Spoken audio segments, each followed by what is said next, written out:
let's just get started. If anyone needs to drop at some point, I will upload this in our YouTube channel afterwards. So no worries, but there will be some Q&A. So I mean, if you have questions, wait up. So my name is Serhat. I'm one of the co-founders and CEO of Resmo. So what we are doing, I mean, very shortly. So we are tracking all your resources across your cloud and SaaS tools and every change. And we make sure, every asset you have is secure and compliant. So that's, at a glance what we do. Obviously, there are a lot of details. So I went to Ed, and he's the best person I know. I mean, about this, SOC2 compliance stuff. So, I mean, I also had some questions. So, I mean, I figured why not do a webinar and, get answers to some of my questions, some of our, attendees' questions. So here we are. Thanks a lot for, joining us today, Ed. So. My pleasure. And I'm Ed Gardner, and I'm principal consultant at New England Safety Partners.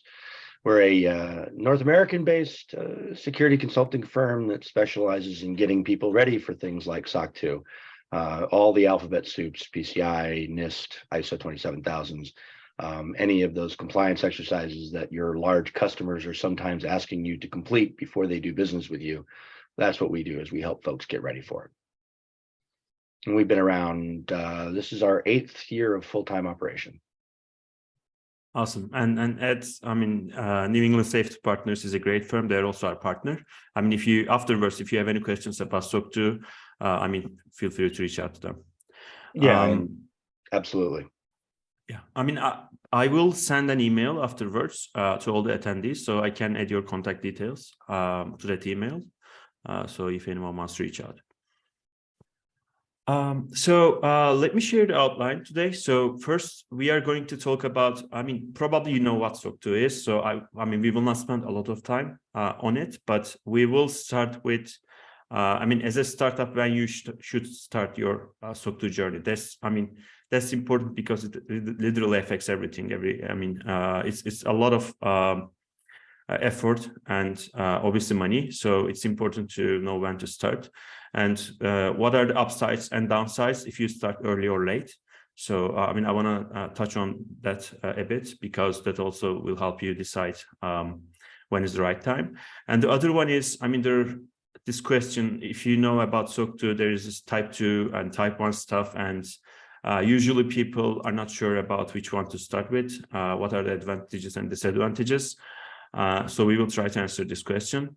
And the other one is, so we will talk about the trust services principles. So, I mean, when you start the journey, I mean, there is this concept, you have no idea, and I mean, you want to do all, maybe you want to do a few, what are the advantages, what are the disadvantages again? So then we will talk about the cost of SOC2, getting SOC2 report, and then we will finalize with the steps, I mean, the process, what is the timeline? What are, I mean, the common challenges? Obviously, we will probably not have enough time to deep dive into these topics, but we will try to, I mean, at least briefly touch on the common, challenges and the timeline of SOC2. So Ed, the first question. So for us, I mean, so I want to talk a little bit about our journey. So the reason we founded Resmo, it was because after Atlassian acquired Opsgenie, the company we were working for, we had to comply with a lot of compliance standards that Atlassian has, and we had all these assets. I mean, it was scattered around. I mean, different AWS accounts, GitHub, Bitbucket. I mean, it was really hard to obtain. I mean, they were asking us questions, and we were trying to, collect all these evidences and take manual screenshots and upload them somewhere. It was taking a ton of time and effort. And we decided, I mean, we wanted to, do our own startup, and we decided why not, build something that would help our, that would help us solve these problems faster. So that's how we started. And when we started, because we are a security firm, the minute we started, companies started asking SOC2. So it came up even in the early days. I mean, even when we just started, this came up a lot. So that's why, I mean, that's one of the reasons we started our SOC2 very early. But there are also advantages and disadvantages we experience. But I want to hear from you. I mean, you work with a lot of small, medium size, and some big enterprises. So, I mean, especially on the startup world, what is your experience? I mean, when should a startup start their SOC2 journey? As soon as a customer asks for it. That said, there's it's about the organization's controls. I believe organization is the O in SOC 2 and controls is the C, and it's either systems or service. I can never remember which one the S stands for, but it describes how you're maintaining your enterprise from a security perspective, usually at least, as well as perhaps an availability perspective, so uptime, and then there's some other trust principles we can talk about in a minute. But it's an attestation from a CPA that is describing your controls on how you behave as a good corporate citizen in the world of security, right? And the reason folks ask for it from those large enterprises, usually from the large enterprises, is there's a couple reasons. One, it's just in their checklist of, do they have a SOC 2? So you'll run into a vendor manager that has no creativity and says, I need you to have a SOC 2. And then people got to figure out what that means. But it is an independent evaluation of how you do things, right?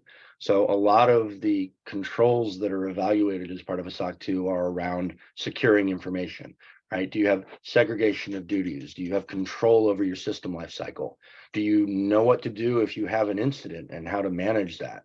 Are you managing change inside your organization in terms of both people moving between departments and getting privileged access, as well as change inside the systems, right? So, in the old days, we all had data centers and there were firewalls and people logged into the firewalls and they made changes to them.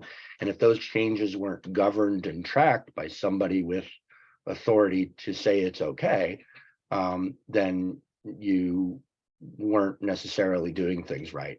So you want to have oversight, right? So I can't just have a good idea and go do it. I need somebody to say that it's okay. So there's a fair amount of bureaucracy and a fair amount of policy. I mean, the entirety of the SOC 2 Type 1 is all about, do you have appropriate policies and procedures in place to govern those things, change management, software lifecycle, et cetera. And it gives you a point in time of evaluation on your organization does things in this way, and you've demonstrated to the CPA that you at least have done it once or twice in that way, so that they are quote unquote designed effectively.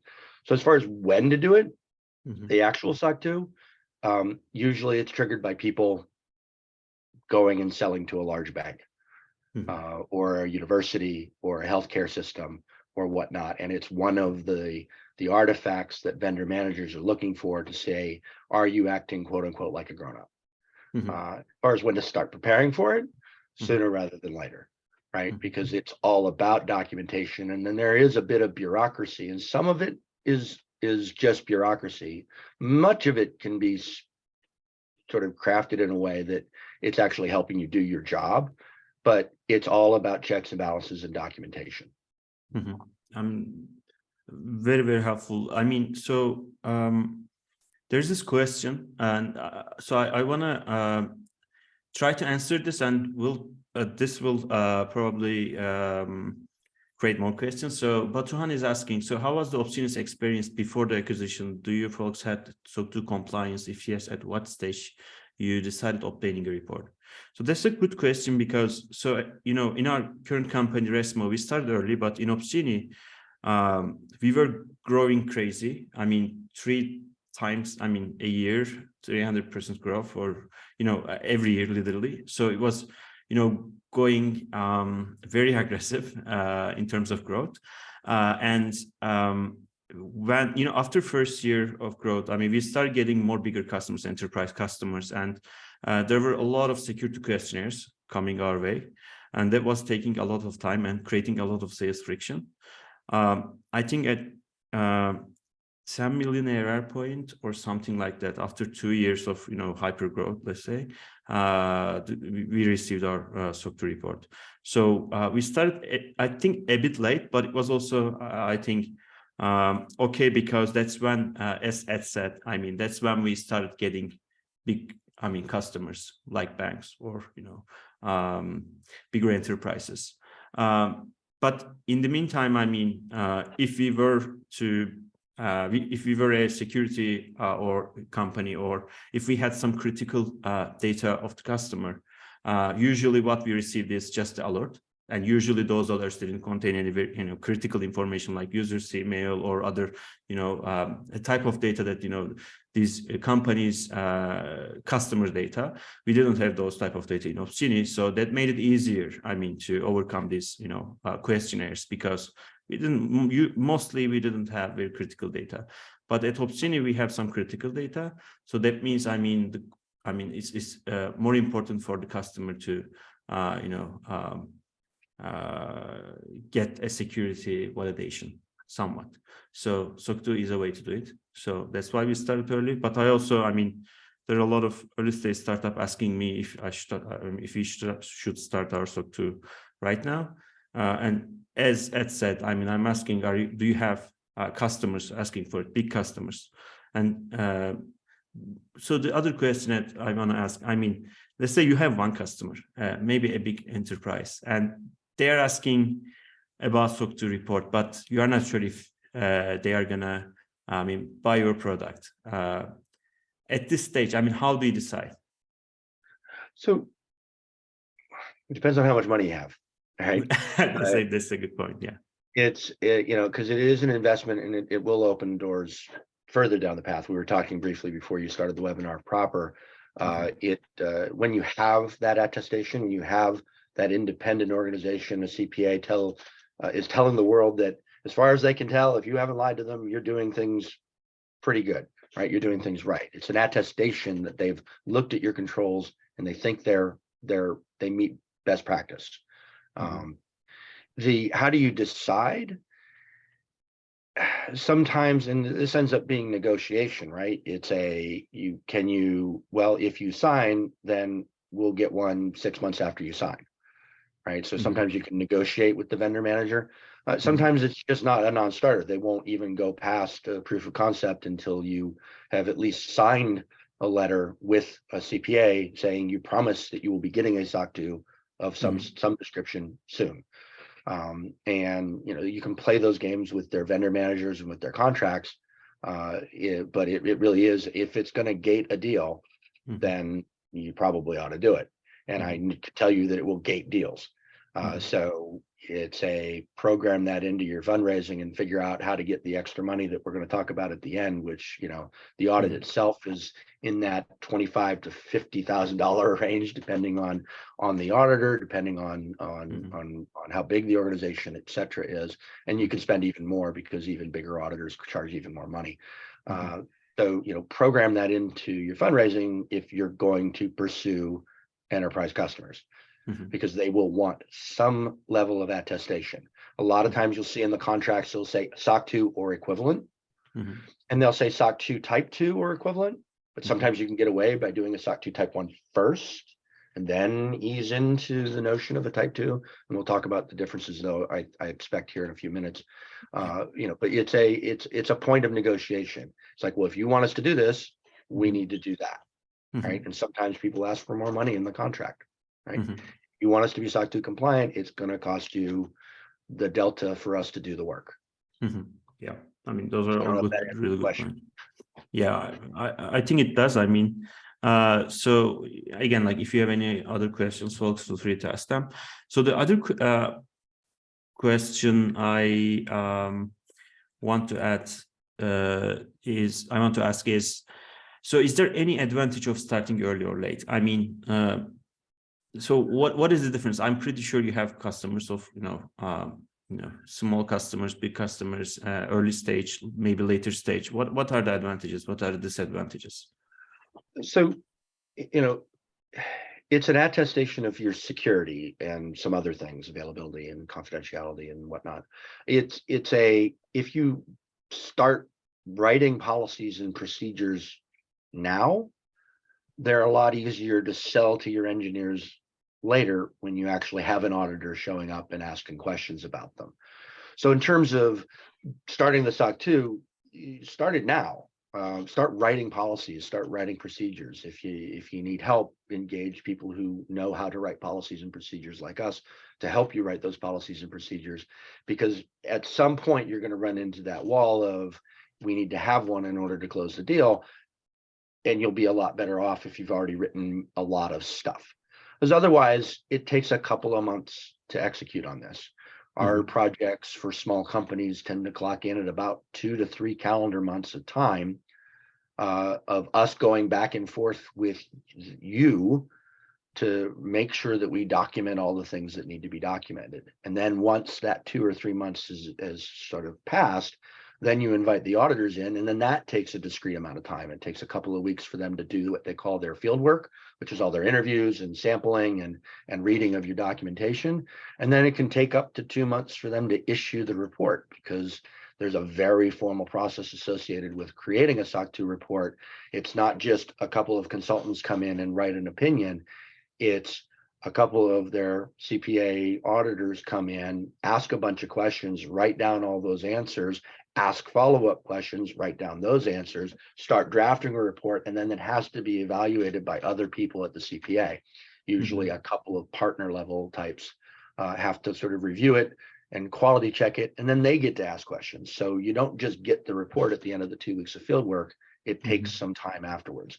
So work backwards from when you think that deal is supposed to close, and that's when you need to start. So 2 to 3 months plus up to 60 days.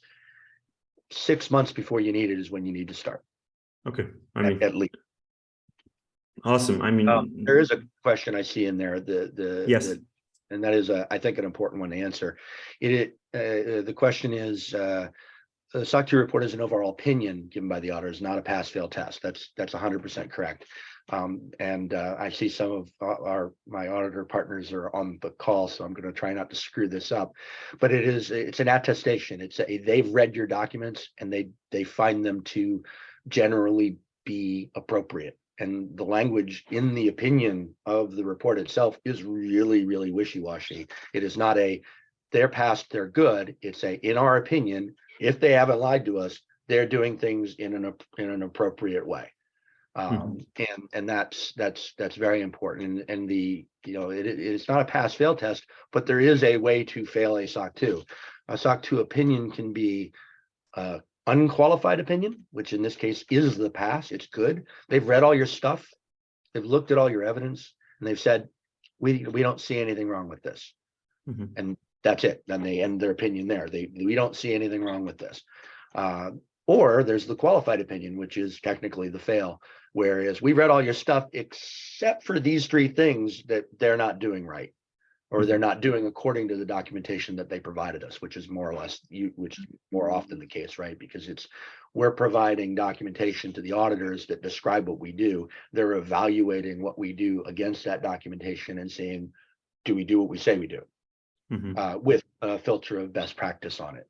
So it is not a pass-fail, but there is a failure condition, and that's what they call a qualified opinion. And that's usually only on a type 2, because it's really hard to screw up a type 1, because it is a point in time, and you can always negotiate with the auditors and move the date a little bit and do things right up to with certain sort of caveats there.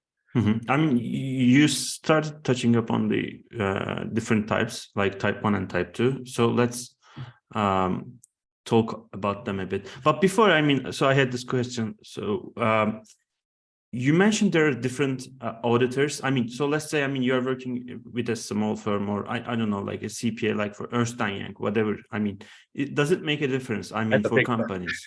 Yeah, I mean, big firm, like, or any other big firm, and there are a lot of big firms doing this. Usually they're, I think, working with large companies, like Atlassian was working with a big one, but startups usually work with small firms. Does it make a big difference? Name recognition is a thing. It needs to be a rep. They want to recognize the name. So if it's a small CPA that is like 5 accountants and is works out of somebody's bedroom office, while they're technically allowed to and can do SOC 2s, that's not necessarily going to it's not necessarily going to impress the customer. Sometimes your board members will have a very strong opinion on who to use for the auditors. Sometimes there are conflicts of interest that you can't use an auditor for financial audits, or you might want to use a different auditor for security related stuff. It really is you get what you pay for. So usually the more money you pay, the higher quality, unless we're talking about the big five, in which case that just costs a lot of money no matter what. So Ernst & Young is going to cost a lot more money than some of the regionals or even national firms. So name recognition means something, but that name recognition is broader than, have you heard about it over coffee?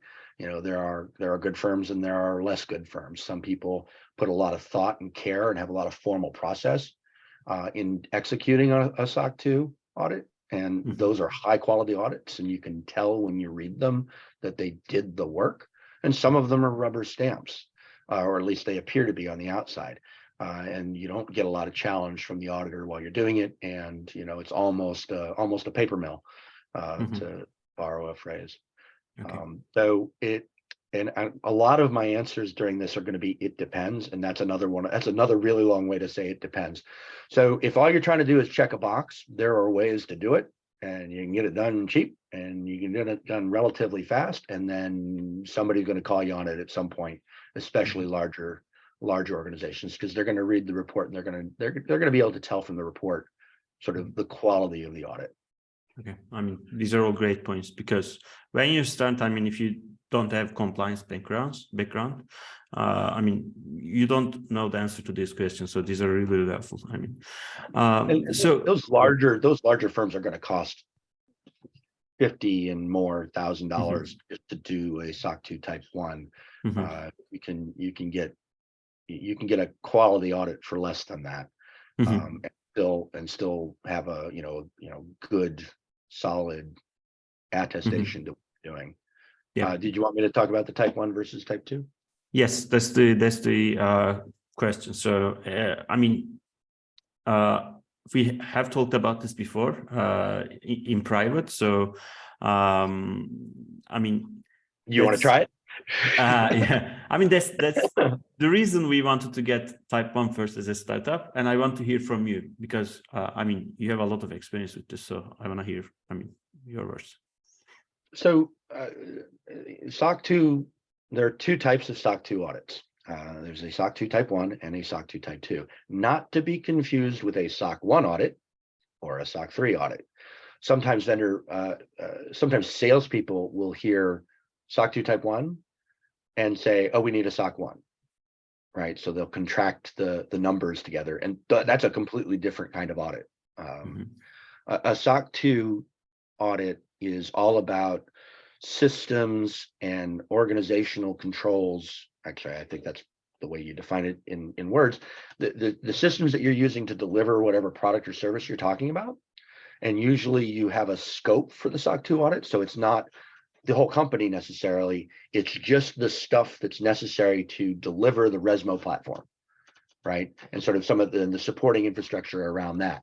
So they don't necessarily care that you have change management on Salesforce, because Salesforce isn't the Resmo platform. They might care about Salesforce access peripherally, but they're not auditing your implementation of how you do Salesforce, or they're not auditing your general ledger or any of the other sort of internal systems. They're auditing how you approach delivery of your platform as you define with them, because you craft a scope with the auditor at the start of what's in scope, and then we talk about that. You can just do a SOC 2 for one service line. You can just do a SOC 2 for one product in one service line. And then that's sometimes a way to sort of limit how much you're doing. But the two types of SOC 2, the Type 1 is, it's a point in time. It's an attestation about the design of the controls that you have that govern system security, system availability, and some of the other trust principles. And I'll define those in a second. And it's a point in time. It's as of 9 January 2023, Resmo has appropriate controls to govern system security and system availability if they didn't lie to us, right? And that's it. It's just a point in time. what amounts to the auditors reading all your policies and procedures and then you showing examples of those happening. A type 2 is the same thing. It still evaluates the design of the controls, but it's also evaluating the efficacy of them, right? So over time. So a type 2 has a set audit period, usually no less than 3 months. Frequently, organizations start off with what they call a 6-month audit period, and then eventually, as you mature, you do it for an entire year. And what that means is, in addition to, say, a new hire process, which might say HR extends an offer, does a background check, waits for the background check to pass, sends an email to IT, IT creates their email account, provisions their laptop, gives them access to things, and then maybe there's a checklist that gives them access, elevated permissions that they're, engineering resources or IT resources, et cetera. So there's a formal process that onboards employees. And the auditors are looking at that formal process, and in a type 1, they're going to read it and say, that looks pretty good. Show me that it's working. But you don't have to show that it's working consistently for the last 6 months, which is what a type 2 is. So they'll look at the 6-month audit period that you're being evaluated on, and they'll say, show me every person you hired, give me a list. And they'll do things like give me a system generated list, right? So you can't just hand them a spreadsheet. You have to dump it from your HR system or screenshots. You have to prove that these are actually all the people you hired and you didn't, knock somebody off on the list. And they're going to sample at random some statistically significant number, and each auditor has their own sort of guidance on how many they're going to look at. But if you hired 100 people, they're going to probably look at about 10, right? So in that 6-month period, they're going to pick at random somebody that you hired, and then they're going to look and say, okay, show me the HR ticket that they created, show me their completed background check, show me that they passed their security awareness training, show me that IT provisioned their email, show me that they got a laptop, show me the manager's approval to give them access to Amazon, et cetera, et cetera, et cetera. And they're going to do that for each of the 10. Mm-hmm. And this gets back to, how do you fail, right? And every time they ask for one of those, they're going to say, did they follow this checklist? Because you've given them a document that describes what you do. They've evaluated that document and said, okay, that's good best practice, and it's a good policy, right? Now we're going to see, do you do it for all 10 of those people? And if you didn't, you incur what's called an exception. And you get too many of those exceptions. And then they might ask, okay, well, these 3 people didn't have security awareness training. Sometimes they'll say, okay, show me another 10. Exceptions become problems, exceptions become qualifications if there's too many of them or it appears to be systemic, right? Mm-hmm. If HR never submits the email to IT to create the ticket, that's a systemic problem and is a good way to get a qualified SOC2 report, right? Mm-hmm. Too many failures, too many exceptions create those problems. But those type 2 reports are evaluating all of your controls, change management, new hire, terminations, software lifecycle, incident response, et cetera, over that entire period. So I like to start with a SOC2 Type 1 because it gets everybody used to the bureaucracy that's associated with having formal controls and formal process and formal documentation associated with that process. Mm-hmm. And then take a breath and then start your Type 2 audit period. And then 6 months later, the auditor comes back and does their Type 2 audit. Mm-hmm. You mentioned take a breath, like how long? The auditors want you to start pretty much right away. You've got a little wiggle room. It's a look at what you just did, right? So a SOC2 Type 1 report is going to describe your organization and those controls. And it's going to say things like you have to have code reviews for every code check-in. You have to have a manager's approval for every deployment. You have to have, there's a lot of process that's implied that you're documenting. And you want to look at those, you want to say, can we do this and sustain that activity every time we write a line of code? Can we do this and sustain that activity every time we hire a new person? And if you can look yourselves in the mirror and say yes, then you've taken the breath and you do it. If it was such a painful exercise to get to the point where you're demonstrating that one thing, right? So I'm going to use an example that isn't SOC 2, But years ago, I worked for a software company where we implemented a drug testing plan because the banks needed it. It's not legal anymore, at least not, and I don't think so in this state, and people have sort of dropped that, but it was a huge change. And it was something that people could opt out of, but then they couldn't work on that larger customer. And that caused a lot of churn. And that's the sort of thing where you need to look at it honestly and say, can we sustain formality of process, be it background checks or security awareness training or any other of the onboarding activities, or slowing down our deploys enough for somebody to do that formal QA or the code review or just the formal approval. All right, can we afford to slow down enough to make sure this is happening every time? Because you do have to slow down. You have to slow down to go fast, because you have to document things. So, that's an honest question you have to ask yourselves. The answer should be yes, because that's the only way you're going to grow and scale, is to have some of this process. And a lot of the process can actually help you scale, right? Code reviews make for better code, right? Intentional deploys, or at least, extremely well automated deploys with lots of good automated testing and checks make for better code. It makes for a more stable product. It makes for happier customers because you're not down for 5 hours, on release day. So formal process can make things better. It can make sure people are trained. You can incur fewer ransomware attacks if everybody's taking their security awareness training and taking it seriously, right? Or you're doing a phishing simulation and people are learning about how to avoid ending up in the newspaper. That makes for a better company because you didn't self-inflict a wound. So a lot of these things that you have to do for the SOC 2, or that you should be doing for the SOC 2, can be at least obliquely helpful in making the company sort of more successful. I definitely understand, because as an early stage startup, you have a lot of different concerns, and usually, companies get SOC 2 because it helps sales. That's the reason. Almost that's the reason. That's the reason. Yeah, that's the reason. And then as an additional benefit, you have all these, very usually easy to implement best practices. And as you mentioned, it does come with a cost. So there is some bureaucracy. But then, you have, for example, MDM installed in every machine you have. And you wouldn't do that. You wouldn't spend that extra money in early stage startup. And that gives you some confidence. If something happens, you have a way to block things. So those type of stuff definitely helps. We have confidence. I know, from our own experience, we have all these, some of these procedures in place.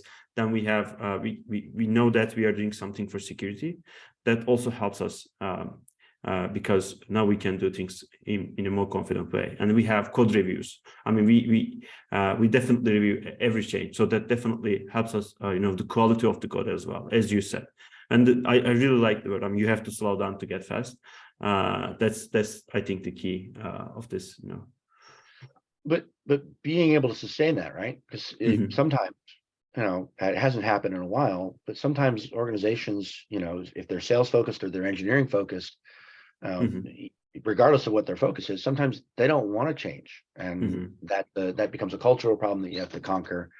And if you've got intransigent, you've got to solve those problems before you then, we're going to start the clock on the audit period. And now we've intentionally accidentally failed in the first month of the audit period, which is recoverable, but not ideal. So make sure, it's the SOC2 Type1 getting to that point gives everybody sort of a taste of what's to come, and you need to be ready for it. And also, if you take a breath, you might want to tune a policy or a procedure, and make it more streamlined. If you make too much change to policies and procedures during a SOC2 Type 2 audit period, then the auditors have to do twice the work, because they have to ask you about all the things that you said you did for the first 3 months under the old policy, and now you've got a new policy, and they got to ask you the same questions and make the samples under the new policy, and they're basically doubling the work. Maybe not quite doubling, but depending on how, what the change was. So folks will say sometimes change HR systems in the middle of the audit period, and then you can't do the checklist in the way you had been doing the checklist, which changes the kind of evidence that you're providing to the auditors. And while you not necessarily haven't changed the process, you've changed where the data is stored for them to evaluate, and they have to ask twice. So you also want to have that sort of quiescent from a infrastructure enterprise sort of perspective, not from a, you're allowed to make change and you're allowed to release software. But you want to have sort of that underpinnings and the formality of the policy and procedure sort of relatively stable for the length of the audit period. Yeah, I mean, great points all. I mean, usually you don't think about these things, but definitely, I mean, type 1, I also believe that, I mean, type 1 is a good way to get a taste of this. And it can take a while, I mean, to get type 1. And we will, I think, also, I mean, take a breath after type 1. And as you suggested, tune up some things and then start type 2. So that's, what we are doing. I mean, definitely. There's probably one more reason not to just jump right into a type 2. Like there's a lot of formality in what they call the engagement letter, and the auditors have to follow very specific rules. And there's no wiggle room once you say, I want to do type 2. It's a type 2 for this period to this period. You might be able to change the start date. There might be some games that you can play with the auditor to sort of make it so you don't have unintentional self-inflicted wounds, as it were. But going right into a type 2, if you've never done one before and the organization doesn't have all the stuff that they need in place right away, it just begs for those exceptions that we talked about. Yep. And then, I mean, you have a lot more work to do, and it's a lot of bureaucracy. The company isn't used to it, and then it's a mess. So yeah, because once that stuff is written into the report, that's the report you give to the customer. And those same vendor managers that are asking you to do the SOC 2 are saying, I see that you failed these 3 things. What are you doing to fix it? And how are you making sure that you're not screwing that up this time? Yeah. And so you also mentioned the trust services principles. And when you start SOC2, I know, I mean, you have these principles. I mean, which one do I really need to, I mean, so it depends a little bit on what you do. Security is the primary, right? Everybody does security. But then you can add one of another 4. Availability, which is talking about how stable your systems are, and they ask some questions around backups and testing of your DR plan and some of those things. There's something called confidentiality, which is if your folks are handling end user information sort of directly, as opposed to just caretaking a system that other people are doing. There's a trust principle called privacy, which is different from confidentiality, which almost nobody does because there's some different rules around how that needs to be implemented. For most of your SOC 2 trust principles, you get to describe within reason and adhering to general best practice, because the auditor gets to have an opinion on whether or not you're actually doing something best practice. For most of this stuff that we're doing in a SOC 2 type 1 or 2, you get to describe what you do, so long as it has elements of so best practice, right? Segregation of duties, which then implies things like code reviews and management approvals. Privacy gets a little weirder, and there's more work to do. And then the last one is security, availability, confidentiality, privacy, and then something called processing integrity. And processing integrity is the trust principle that sort of looks at, are the numbers going into the system the same as the numbers going out of the system? And it's usually, well, maybe not usually anymore, it's often for folks that are dealing with financial systems. So a dollar in equals a dollar out. We've also seen processing integrity in some biotech, where they might be doing a certain kind of research, and they're sequencing genes or something, and the data is flowing through the system, and it starts in a device in a centrifuge or something, and it ends up in an Amazon cloud implementation. And is the data transacting and traversing the system, is it intact, right? So processing integrity is a less common one to see for your typical tech startups. Your customers are going to want security and probably availability. If your system is critical to them, they're going to want some assurance that you have your act together and can keep it online for whatever your promised uptime is, right? So security availability is sort of people's first year, first SOC 2 Type 1. Sometimes they add confidentiality based on sort of the nature of it. I've seen exactly one out of about 50 privacies, and I've seen a couple of processing integrities, because it's all very specific. And what you do is you work with the auditor to sort of talk through what you do, and then they make their suggestions.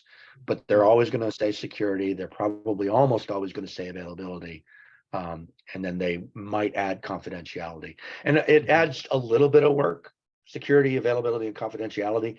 It's just they're not huge extra lifts to add that to the policy and procedure that you need in place in order to be successful, nor are they that much extra work to make sure that your type 2 is successful and that you're doing all the transactional things that you need to do that. There's some stuff in availability to make sure you got appropriate testing around business continuity and disaster recovery that you won't see as much of if you're not doing availability.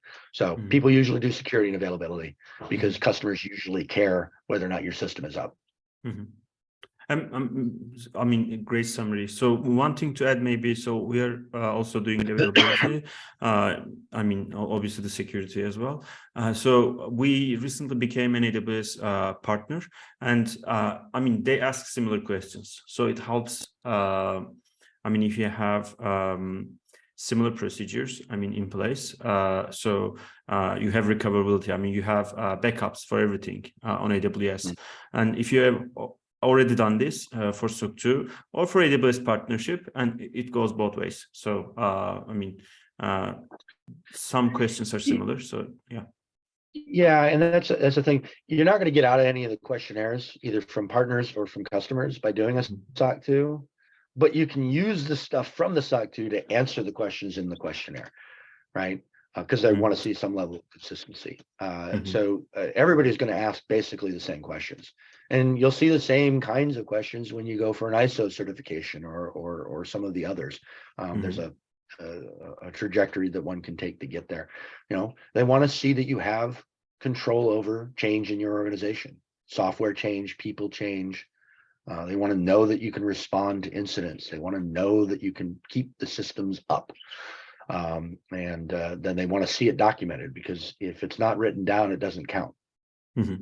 Yep. And there is a question, and I was going to ask this. I mean, could one substitute an ISO for a SOC2? It depends on who you're selling to. Yeah. So sometimes you'll see in a and the audits themselves, they share some DNA. They're asking some of the same questions. An ISO audit is a more prescriptive. They're asking a question and expecting a specific answer. They want you to have very specific internal audit activities, some very specific types of review activities, and some very specific governance. And they need to see documents presented in a very particular way. Other than that, they're asking more or less the same questions. Is stuff encrypted? Do you have segregation of duties, etc.? So to answer the question specifically, can you substitute one? You see ISO more frequently in the international space. Yes, maybe in Europe it's more common. But if you are selling to US, SOC2. Yeah, the SOC2 is the AICPA, and the A stands for American. So it depends on who you're selling to. If the contract says SOC2 or equivalent, you ask them right up front, does my ISO count as equivalent? And they will probably say yes. Okay. Awesome. I mean, I don't have a lot of experience with this, just, conversations I had with friends. But as far as that's my feeling, SOC2 is more like, I mean, it's you're going to end up trustworthy. You're going to end up with both at some point, probably. Yeah. And there's a whole litany of alphabet soup that we could talk about after that. There's all sorts of things that you can do. This doesn't get any cheaper. It doesn't get any easier. It just there's just more letters that you got to add after the company name.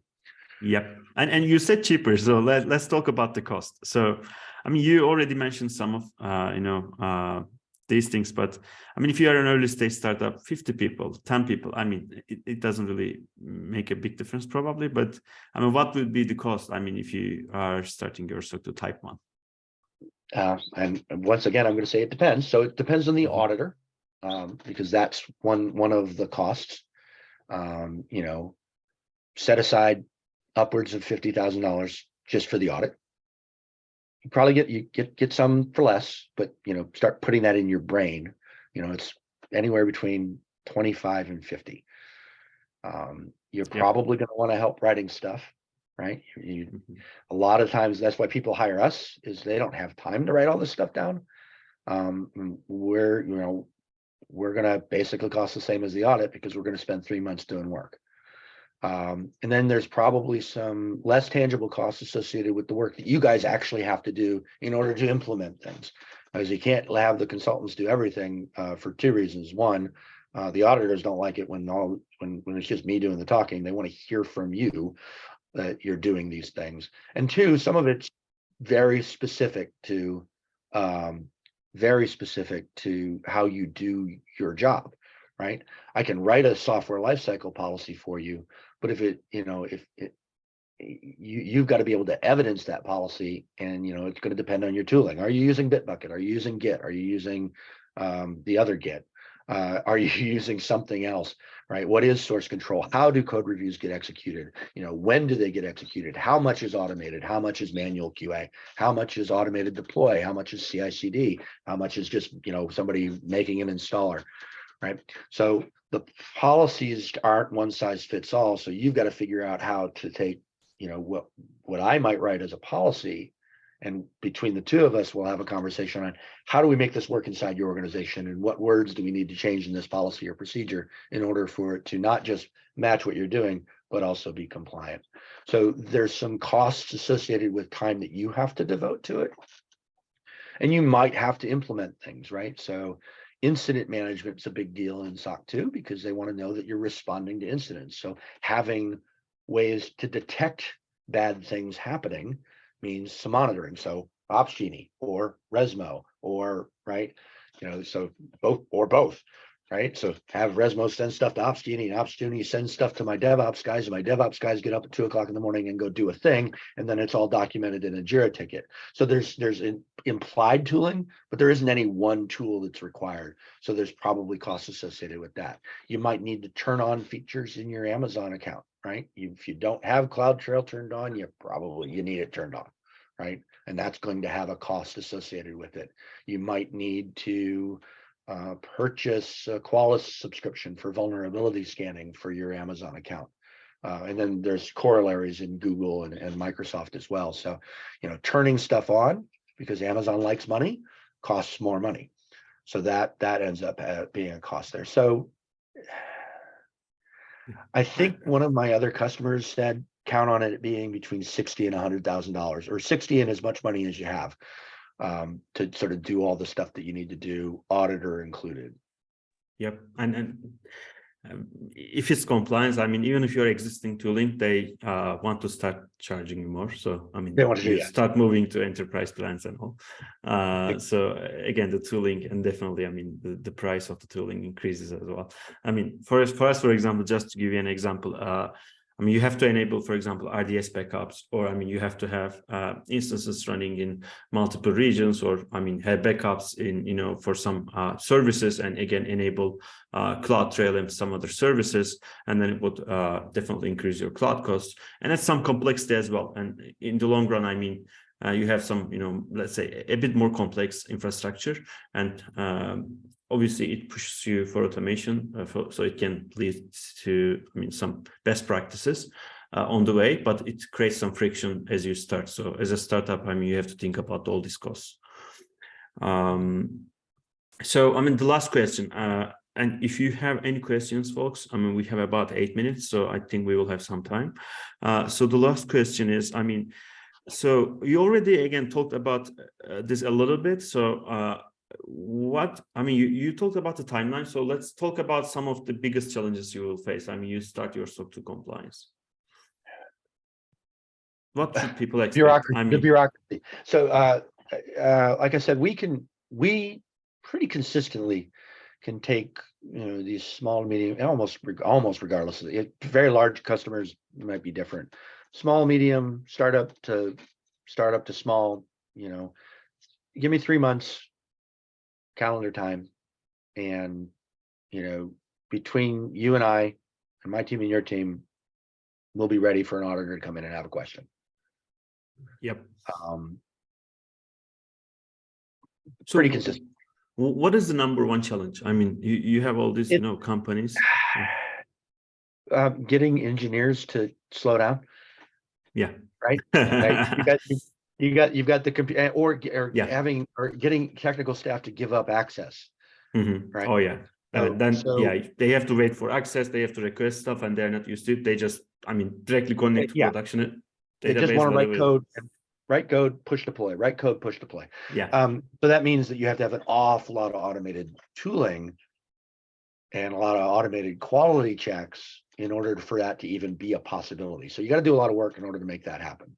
So getting them to slow down, getting other parts of the organization, finance, HR, whatnot, to make sure they write stuff down. So I used to have a pat answer. The hardest things to get compliant, be it PCI or SOC 2 or whatever, is change management and who are my contractors. Right. So change management, and then HR onboarding and offboarding, right? And making sure stuff happens in a timely fashion. Right. So, the engineering side of it, code reviews, QA, actual QA, whether it's automated or a human, and then some oversight and some review of what ended up getting deployed. Right. So there are, so that segregation of duties is challenging because engineers just want to write code and push buttons. No offense to the engineers in the room. But on the other side, it's the, HR related stuff. It's like, oh yeah, Bob's leaving on Monday, and then somebody forgets to send an email, or they forget to open a ticket to say, okay, we need to terminate Bob. Bob needs to no longer be an employee. And you'll find that happening, with some regularity. Or on the flip side, Bob just got hired, but completely forgot to take his security awareness training, or, oh, we forgot to finish the background check. Right. So it's those details, and they are very bureaucratic in their execution, are the things that'll trip you up. Yep. So checklists and automatic documentation. So using things like Jira and Opsgenie and having automation, and that way you're sort of documenting as you're going, and you're less likely to forget to write something down, because that's the thing that'll kill you. If it's not written down, it didn't happen. Yep. I mean, that's the keyword, I guess, documenting things. And I mean, so we have some customers, I mean, just, their main use case is, for example, offboarding. I mean, usually when someone leaves the company, they wanna, see what they have. I mean, among all these tools, whether they have access to an existing tool, even though they left, whether they have their phone number, entered, in some of the tooling they have, they don't have a good way to track these things. I was surprised to face with this use case, because we didn't build Resmo for this when we started, but I was surprised. Well, and as we were looking at Resmo ourselves, over the last several months, getting at what does this person have access to? That notion of identity management is writ large when it comes to compliance, because you do want to, I need to turn this guy off, or this person needs to not be in the system anymore. Where are they?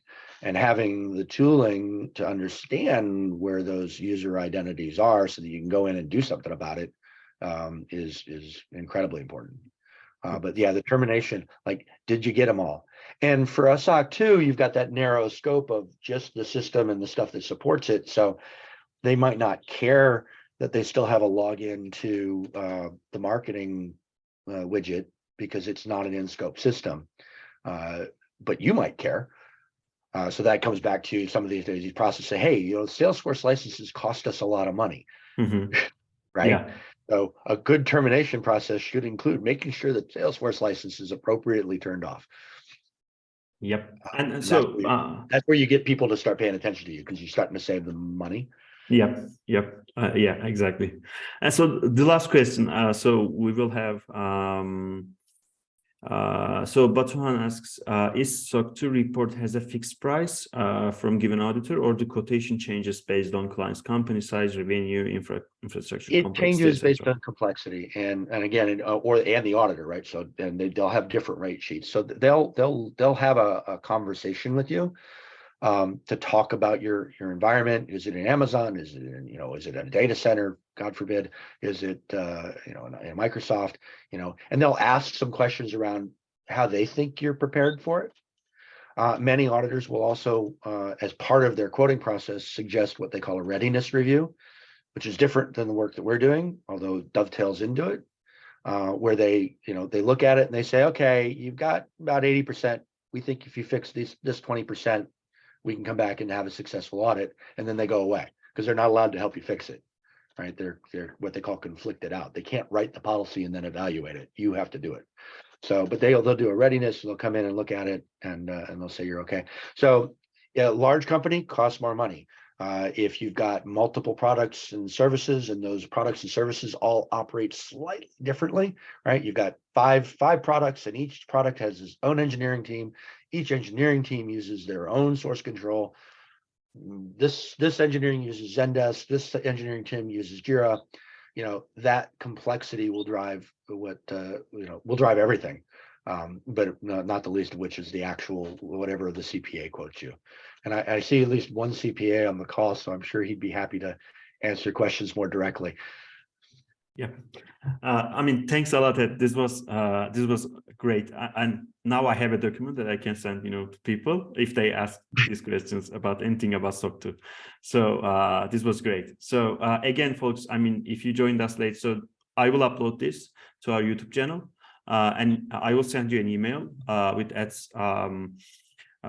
email address and how you can reach out to him if you have any more questions. Thanks a lot for joining us today. So see you on the next webinar. Yeah, thanks a lot. Thanks, Bye. man. Cheers.